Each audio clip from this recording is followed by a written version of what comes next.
आपको electric field के बारे में कुछ बताया था। आज थोड़ी बहुत चर्चा उस पर भी करेंगे, उसके बाद हम आगे सीखेंगे। तो पहले मैं आपको रिवीजन करवा दे रहा हूं।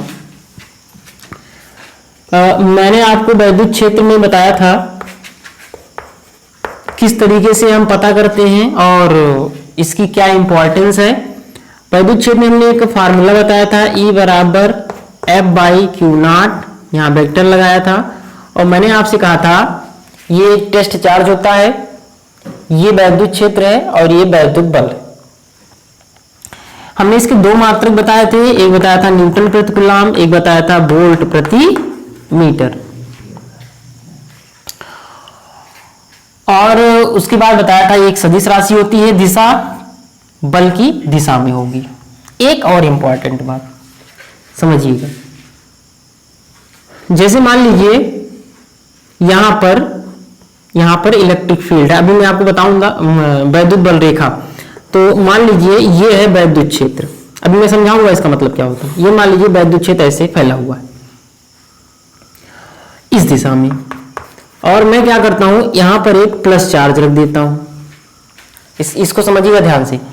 मान लीजिए इस तरफ वैद्युत क्षेत्र है, मैं इसको लाइन से दर्शा रहा हूं, अभी मैं सिखाऊंगा वैद्युत बल रेखा, अभी केवल सुनिए।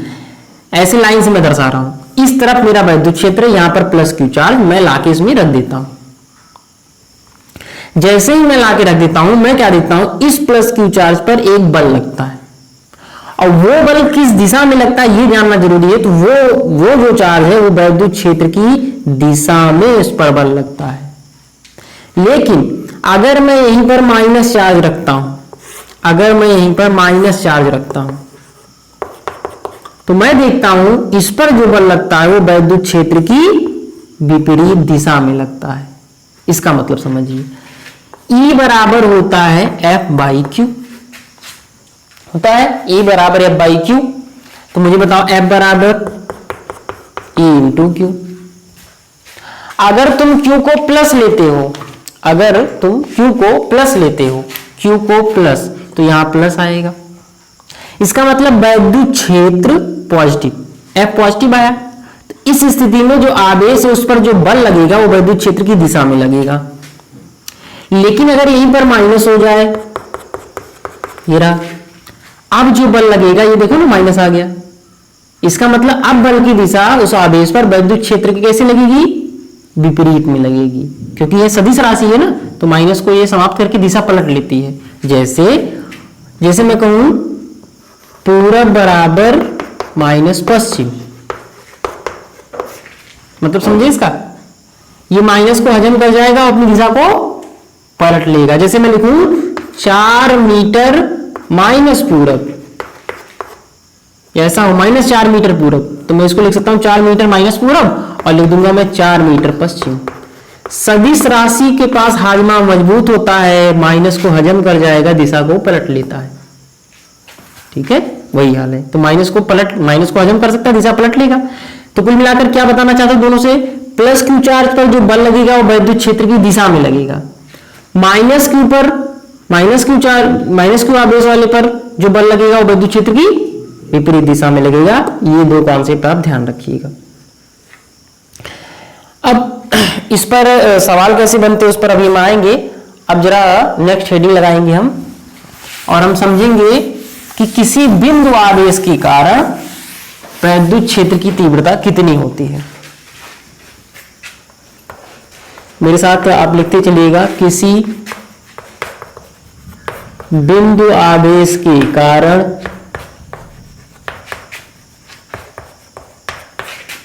वैद्युत क्षेत्र की तीव्रता। बताया था वैद्युत क्षेत्र की तीव्रता कि वैद्युत क्षेत्र किस तरीके से बल लगाएगा, कितना लगाएगा, उसकी जो इंटेंसिटी है, जो ताकत है वो बताएगा। अब समझिए इसको, जो वैद्युत क्षेत्र की तीव्रता होती है, हमने एक फार्मूला तो उसको पढ़ ही लिया है, F/Q0। अब यहां सवाल उठता है ये बिंदु आवेश है, इसका क्या मतलब है, क्या कोई और भी आवेश होता है। तो ध्यान रखिएगा, बिंदु आवेश कहने का मतलब मैंने बताया था, जैसे पृथ्वी के सापेक्ष मैं एक बिंदु हूं, क्योंकि मेरे किसी भी एक्टिविटी से पृथ्वी के एक्शन पर कोई प्रभाव नहीं पड़ेगा। लेकिन अगर पृथ्वी अपने स्थान से 5 से 6 सेंटीमीटर कुछ भी अगर वो हटती है तो उसको आप कहते हैं भूकंप। तो ऐसी स्थिति में पृथ्वी पर जितने भी लोग हैं सब प्रभावित होने वाले हैं। तो पृथ्वी को आप बिंदु नहीं मान सकते। पृथ्वी के एक्शन से सभी का एक्शन बदल जाएगा, लेकिन मेरे एक्शन से पृथ्वी का एक्शन बदलने वाला नहीं है, तो इसको बिंदु मानते हैं। तो सॉल्व है सर क्या कोई और भी आवेश होता है? बिल्कुल, आवेश कुछ इस तरीके से वितरण होता है। जैसे मान लीजिए एक मेरे पास सीट है तो उस पर चार्ज ऐसे बटे रहते हैं, मैं आपको निगमन में आगे सिखाऊंगा। तो यहां पर ये पॉइंट चार्ज नहीं है, यहां पर जो मैं फार्मूला बताने चला वो नहीं लगेगा। मैंने आपसे कहा ये मेरे पास एक कुचालक बोला है, कुचालक, तो उस पर चार्ज ऐसे बढ़ते हैं, ये रहा, तो ये भी पॉइंट चार्ज नहीं है। ये आवेशों का वितरण है, तो ये सब पॉइंट चार्ज नहीं होंगे, ध्यान रखिएगा। इन सब का निगमन अलग रहेगा, लेकिन यहाँ पॉइंट चार्ज का मतलब मैं इसलिए बताना चाहता हूं क्योंकि आगे आएगा ये हट जाएगा फिर। तो बिंदु आवेश का मतलब समझिए, मेरे पास यहाँ एक बिंदु आवेश है Q, ठीक है। इसके कारण मुझे निकालना है वैद्युत क्षेत्र की तीव्रता। तो सवाल था कहां निकालना है वैद्युत क्षेत्र की तीव्रता? मैंने कहा कुछ दूरी पर। कितनी दूरी पर? यहां यहां यहां, कहां? तो मैंने कहा R दूरी मान लो, सबसे बढ़िया है। मैंने कहा मुझे इसके कारण, कल याद करो मैंने बताया था पापा का एग्जांपल लेकर, कहां तक इलेक्ट्रिक फील्ड होगा। तो मुझे तो नहीं पता कहां तक होगा, लेकिन मुझे कहां निकालना है ये मुझसे पूछ रहा है। तो मैंने कहा R दूरी पर निकालना। आगे होगा नहीं, जरूरी नहीं है, मतलब होगा भी नहीं भी होगा, मुझे वहां तक नहीं जाना, मुझे बस R दूरी तक जाना है। तो मान लीजिए यहां मुझे निकालना है, यहां पर एक बिंदु है P, तो मुझे P बिंदु पर वैद्युत क्षेत्र की तीव्रता चाहिए। किसके कारण? बिंदु आवेश के कारण। वेक्टर लगा देना, ठीक है। अब अगर तुमको यहां निकालना है तो याद करिए मैंने बताया था कि वैद्युत क्षेत्र चारों तरफ इसके है भी कि नहीं, ये भी तो पहले पता कर लो कि ये चार वैद्युत क्षेत्र बना भी है कि नहीं, हो सकता है कुछ। तो इसके लिए क्या करना पड़ेगा? इसके लिए मुझे टेस्ट करना पड़ेगा, और टेस्ट करने के लिए क्या लाना पड़ेगा? टेस्ट चार्ज लाना पड़ेगा। टेस्ट चार्ज ला के रख दिया। अब आप P पर निकाल सकते हैं। अब टेस्ट चार्ज जैसे ही लाओगे, अभी भी मैंने बताया ये प्लस है ये प्लस है, तो ये वाला इसको क्या करेगा? तो ये वाला इसको धक्का देगा। जिस तरफ बल लग रहा है, जिस तरफ धक्का लग रहा है, जिस तरफ बल लग रहा है, उधर ही कौन होता है? उधर ही वैद्युत क्षेत्र होता है। सिंपल। अच्छा, अब पुराने फार्मूले पे जाइए, क्योंकि हम जानते हैं E vector is equal to F vector upon Q not. हो रहा, इसको इक्वेशन फर्स्ट कर दीजिए। Q नॉट दिया है, क्या F वेक्टर दिया? नहीं, F वेक्टर तो नहीं दिया, कोई बात नहीं, निकाल सकते हैं हम, बिल्कुल निकाल सकते हैं। किसके नियम से निकालेंगे? कूलाम के। जब आपके स्टेट लेवल एग्जाम में आएगा तो इसे लिखना पड़ेगा, डायरेक्टली मत कर दीजिएगा। कूलाम के नियमानुसार, कूलाम के नियमानुसार। तो कूलाम के नियमानुसार बताना है बराबर 1/4πε0 इंटू के, मत भूलिएगा इसको, के परावर्तन Q1 Q2, Q1 Q है, Q2 Q नॉट है, अपान R²। बस अब इसकी वैल्यू इक्वेशन फर्स्ट में रख दीजिए। निगमन इसका बहुत ही आसान है, लेकिन इसकी इंपॉर्टेंस बहुत ज्यादा है। देखिएगा अब इसकी इंपॉर्टेंस मैं आपको बताऊंगा। अब इक्वेशन फर्स्ट से E वेक्टर आप बाद में लगा लीजिएगा। F वेक्टर की वैल्यू ये रही 1/4πε0 इंटू के Q not upon R² upon Q not. तो आप देख पा रहे होंगे Q नॉट से Q नॉट कैंसिल हो जाएगा। अब मुझे बताओ क्या बचेगा? 1/4πε0 इंटू के Q अपान R²। ये आया आपका वैद्युत क्षेत्र, किसके लिए? Point charge. मतलब समझिए। तो सॉल्व सर अगर पॉइंट चार्ज नहीं होगा तब ये फार्मूला नहीं लगेगा, तब क्या रास्ता अपनाएंगे? तो मैं आपको न्यूमेरिकल बताऊंगा। तो वहां पर इसी फार्मूले की मदद से समाकलन करके उस वितरण को पॉइंट मानकर सॉल्व करेंगे, वहां मैं सिखाऊंगा आपको। अब यहां सीखने की क्या बात है वो समझिए, ध्यान समझिएगा। अब इसके नॉलेज से क्या क्या मुझे जानना है। मैंने अभी आपको सिर्फ इतना बताया कि P बिंदु पर वैद्युत क्षेत्र कितना होता है, तो आपने कहा 1/4πε0 इंटू के Q अपान R²। एक बात देख रहे होंगे कि Q नॉट इसमें नहीं है, इसका मतलब एक बात तो कंफर्म हो गई कि वैद्युत क्षेत्र पर Q नॉट का कोई प्रभाव नहीं पड़ेगा। वैसे भी मैंने कल आपको बताया था क्यू नॉट क्या होता है, क्यू नॉट जो बल का अनुभव करेगा, बल लगाएगा नहीं, ठीक है। तो क्यू नॉट हो गया काम से। याद करिए, अगर आपको याद हो कूलाम के नियम में मैंने बताया था F M is equal to F not upon K, याद आया। मीडियम का जो बल होता है वो कम हो जाता है माध्यम बदलने से। एफ नॉट मैंने बताया था वाई में बल होता है, वैसे ही यहां भी होगा, वही सेम। क्या लिखेंगे यहां, ई माध्यम is equal to E not upon K. क्या मतलब है इसका भाई, ऐसे ही समझ लो। ई के पर निर्भर कर रहा है ना, के क्या है, परावैद्युतांक। वाई के लिए कितना होता है, वाई के लिए होता है 1.0002 और निर्वात के लिए कितना होता है, तो 1.0000। अन्य माध्यम के लिए 1 से बड़ा होता है। तो जैसे आप अन्य माध्यम में इलेक्ट्रिक फील्ड निकालेंगे तो के की वैल्यू बढ़ जाएगी, 1 से ज्यादा होती है। के की वैल्यू जब बढ़ेगी तो ई की वैल्यू अपने आप कम हो जाएगी, ये आप ध्यान रखिएगा, ठीक है। अब हम आते हैं 2-4 सवालों पर कि इसके सवाल कैसे बनते हैं। और यहाँ एक और बात, ई का आर से रिलेशन ध्यान रखिएगा। यदि आर बढ़ेगा तो ई लगातार कम होता जाएगा। तो सवाल था सर ई कहां पर समाप्त हो जाएगा, बताओ मुझे, ई कहां पर समाप्त हो जाएगा। तो सवाल था आर को कितना कर दिया जाए। तो यदि मैं आर को अनंत पर ले जाता हूं, इनफाइनाइट, यदि मैं अनंत पर ले जाऊंगा, हर में अगर अनंत हो तो उसकी वैल्यू घटकर कितनी आ जाती है, 0। अरे भाई ये तो पता होगा ना, 1/0 अनंत और 1 अनंत 0, ठीक है। तो 0 हो जाएगा ये, ठीक है। इतनी बातें आपको ध्यान रखनी है, अब इसको नोट कर लीजिएगा।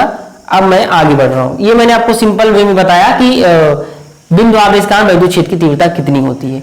पर अगर आपको कंपटीशन में चलना है तो यहां से काम नहीं चलने वाला है। अब जरा देखना इसके बाद की क्या प्रक्रिया होती है, उसको मैं बताने चल रहा हूं। अब इसमें हम आपको सिखाएंगे वेक्टर फॉर्म इसका, ठीक है। वैद्युत क्षेत्र की तीव्रता का वेक्टर फॉर्म, सदिश रूप, वहां से आपके कंपटीशनों में न्यूमेरिकल बनता है। और बहुत सारे बच्चे कह रहे थे कि सर सिलेबस थोड़ा सा कम हुआ है तो कहां तक कैसे पढ़ाया जाएगा। तो यहां पर तो पूरा चलने वाला है, बाकी आपका जितना सिलेबस है आप उसको उतना पढ़िए, और अच्छा होगा तो सभी पढ़िए। तो यहाँ पर तो पूरा चलने वाला है, 0 से लास्ट तक, जहां तक भी आपके फिजिक्स कॉम्पिटिटिव एग्जामों में आती है वहां तक चलेगा, ठीक है। अब मैं आपको बता रहा हूं उसका वेक्टर फॉर्म। अच्छा, दिशा भी आप बता दीजिएगा भाई, दिशा, क्योंकि मैंने बताया था वैद्युत सदिश राशियों लास्ट में पहले परिमाण, दिशा जरूर, बिना दिशा कुछ नहीं। तो यहां देखो किधर से किधर है, Q से Q नॉट की ओर, या मैं कह सकता हूं P बिंदु से परे, P बिंदु से परे, दूर मतलब, ठीक है ना। और आप यहां लिख सकते हैं Q से Q नॉट की ओर, ठीक है। अच्छा, अब आगे समझिए। अब मुझे बताना है इसका वेक्टर फॉर्म। क्यों बताना है, अभी देखिएगा इसका इंपॉर्टेंस। इसका जो वेक्टर फॉर्म है उसका इंपॉर्टेंस देखिए। तो हमने क्या क्या सीख लिया, मैं आपको फिर से रिपीट कर दे रहा हूं। प्लस क्यू चार्ज पर बल वैद्युत क्षेत्र की दिशा में लगेगा, माइनस क्यू चार्ज मतलब माइनस क्यू पर वैद्युत क्षेत्र की विपरीत दिशा में लगेगा। दोनों बातें ध्यान रखिएगा। मैं आपको एक टॉपिक पढ़ाने वाला हूं अर्धचालक, वहां हर वक्त यही काम में आने वाला है कि प्लस क्यू चार्ज और बल कहां लगता है, माइनस क्यू पर। अब न्यूमेरिकल भी बनाऊंगा मैं। अब इसका हम वेक्टर फॉर्म देखते हैं। वेक्टर फॉर्म का क्या मतलब है सर, दिशा। एक तो दिशा ये मैंने बताया, और एक और तरीका समझिएगा, ये रहा क्यू, ये रहा क्यू नॉट, बीच की दूरी रही आर, यहां पर पॉइंट माना था आपने पी। आपने कहा सर अभी भी मैंने सीखा कि E बराबर होता है 1/4 पाई एप्सिलॉन नॉट इंटू के। फिर से कह रहा हूं के मत लिखना भूलिएगा, Q/r², ठीक है। ये क्या है, ये है बिंदु आवेश, ये तो है बिंदु आवेश, ये रहा बिंदु आवेश। अच्छा भाई, अब मुझे दिशा, अगर दिशा लिखनी है तो यहाँ वेक्टर लगाना पड़ेगा, तो लगा दिया वेक्टर। और दिशा बताने के लिए लिखते क्या हो यहाँ पर, बताओ, याद करो, आर कैप, यही बताता है दिशा, स्थिति सदिश, ठीक है। अब आर कैप को मैं वेक्टर में भी कन्वर्ट कर सकता हूं। तो मैंने आपको बताया था किसी भी सदिश राशि को लिखने का क्या तरीका होता है, किसी भी सदिश राशि को। तो किसी भी सदिश राशि को लिखने का तरीका होता है पहले परिमाण लिखो बाद में दिशा लिख दो। तो मैंने देखो कल उस दिन बताया था मैंने, आर वेक्टर ये एक सदिश राशि है, तो पहले मैं इसका परिमाण लिखूंगा, ये रहा इसका परिमाण और साथ में दिशा। तो बताओ आर कैप बराबर क्या हो जाएगा, तो आर कैप बराबर हो जाएगा आर वेक्टर बटे मॉड ऑफ आर वेक्टर। दोनों में जमीन आसमान का फर्क है, ये एक सदिश राशि है, ये उसका परिमाण है, मॉड लगा दिया ना, रिजल्टेंट है, परिमाण है। कैसे निकालते हैं, जैसे मान लो आर वेक्टर दिया हमने A I cap B J cap C K cap, तो अगर मैं आर वेक्टर का परिमाण लिखूंगा तो अंडर रूट लगाऊंगा, आई कैप के गुणांक का वर्ग करूंगा प्लस करूंगा, जे कैप के गुणांक का वर्ग करूंगा प्लस करूंगा, के कैप के गुणांक का वर्ग करूंगा। ये होता है परिमाण निकालने का तरीका। ठीक है, अभी हम सवाल बनाएंगे, यहां आ जाइए। अब ये एक फॉर्म हो गया, इसमें कोई दिक्कत नहीं है, ये एक फॉर्म हो चुका है। दूसरा फॉर्म क्या होगा इसका, तो दूसरा फॉर्म होगा A vector is equal to 1/4 pi epsilon not into K Q upon R square. अब जरा देखना, इसको मैं मार्क करके लिख सकता हूं, ठीक। आर कैप को हटा रहा हूं, आर कैप को देखो मैं क्या लिख रहा हूं, यहां से बोलो आर कैप को आर वेक्टर बटे मॉड ऑफ आर वेक्टर। और ध्यान रखिएगा मॉड ऑफ आर वेक्टर ही तो है मॉड ऑफ आर, तो ये बताओ कितना हो जाएगा, क्यू, ये क्यू हो जाएगा। तो 1/4 pi epsilon not into K Q अपान ये हो जाएगा इसका क्यूब और साथ में हो जाएगा आर वेक्टर। इसको कैंसिल मत कर देना भाई, कैंसिल मत कर देना, ये आर वेक्टर है, ये आर वेक्टर, ये आर वेक्टर का परिमाण है। ठीक है ना, मार्क लगा दिया, ध्यान रखिएगा। तो ये आप रिजल्ट जरूर ध्यान रखिएगा, मुझे पूरा भरोसा है कहीं ना कहीं आपको मिलने वाला, अगर आप किसी कंपटीशन में बैठेंगे। इस पर न्यूमेरिकल कैसे आता है वही मैं चल रहा हूं करवाने। ठीक है, तो बताओ क्या क्या सीख लिया मैंने, किसी बिंदु आवेशकांड वैद्युत क्षेत्र की तीव्रता कितनी होती है वो सीख लिया, और इसका वेक्टर फॉर्म क्या होता है वो भी सीख लिया। ठीक है, आवेश का वितरण अगर होगा, अगर बहुत सारे चार्ज बटे रहेंगे, बिंदु आवेश नहीं होगा, तो उसका निगमन कैसे किया जाता है, मैं उसका केवल आपको फार्मूला बता दूंगा, बाकी उस सिलेबस में नहीं है। बाकी हम आपको जब चुंबकीय क्षेत्र पढ़ाएंगे वहां ये आएगा, लेकिन वहां नाम आएगा चुंबकीय क्षेत्र रहेगा ही, तो वहां पर बहुत सारे बटे रहेंगे सब, उसके लिए हम ज्ञात करेंगे। ठीक है, अब मैं इस पर एक सवाल आपको दे रहा हूं, देखिए इस पर न्यूमेरिकल कैसे आता है। मैं चाहता हूं आप एक बार देखिए कि न्यूमेरिकल इस पर आता कैसे है, इस पर, इस वेक्टर फॉर्म पे। ठीक है, तो सवाल लिखिएगा मेरा,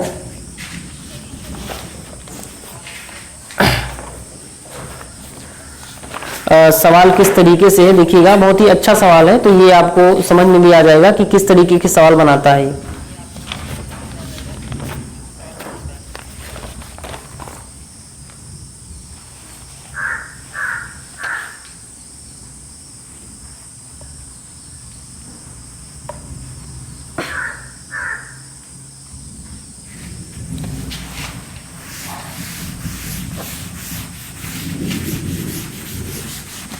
हाँ शिवम, आप कह रहे हैं बेसिक से बताएंगे भाई, एग्जाम्पल देकर बताएंगे, बिल्कुल परेशान मत होइए आप, है भाई। और यहां तक कोई समस्या हो तो पूछिए आप, देखिए। और जो जुड़े नहीं है उनको बताइए कि YouTube पे क्लासेस चल रही है, उनको बताइए। सवाल मेरा देखिए, कई समस्या हो तो पूछते चलिएगा भाई। सवाल मेरा ये है, आवेश 0.009 माइक्रोकुलाम मूल बिंदु पर स्थित है, मूल बिंदु पर स्थित है, मूल बिंदु पर स्थित है। इस आवेश के कारण, इस आवेश के कारण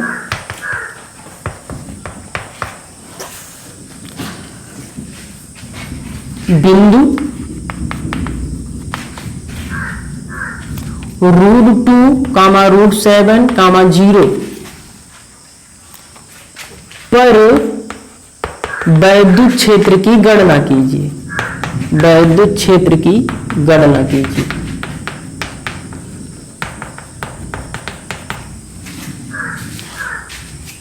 पर वैद्युत क्षेत्र की गणना कीजिए।